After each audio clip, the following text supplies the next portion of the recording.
后来，这个艺界一直咧传讲，五月天的阿信甲蔡依林两个人咧行。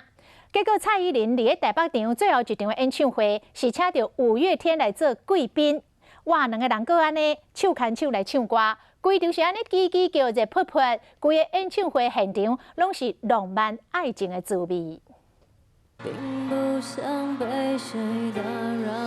我们曾紧紧拥抱，却也轻易的放掉。当月拄着爱，写信拄着五月天歌手蔡依林的演唱会，请来五月天重量级的嘉宾。在你离开之后的天空，我像风筝寻你的梦，雨后的天空。你的天顶有我，我的目睭内有你。蔡依林甲阿信深情对唱。不过你的可爱模样，你让我这双手投降，画出了翅膀，长出了翅膀。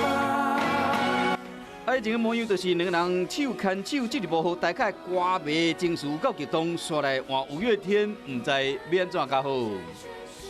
我现在流行看那个跨国，我想说来一点不一样的。好，真的很不一样，什么意思？我整个腔调。原来五月天拢有伫关心蔡依林演唱会性感的穿搭，想不到石林雄雄提出这款问题，只声五月天有人一直笑，有人头咧咧，就是无人有法度接话，趣味互动嘛，互这个演唱会充满着笑声。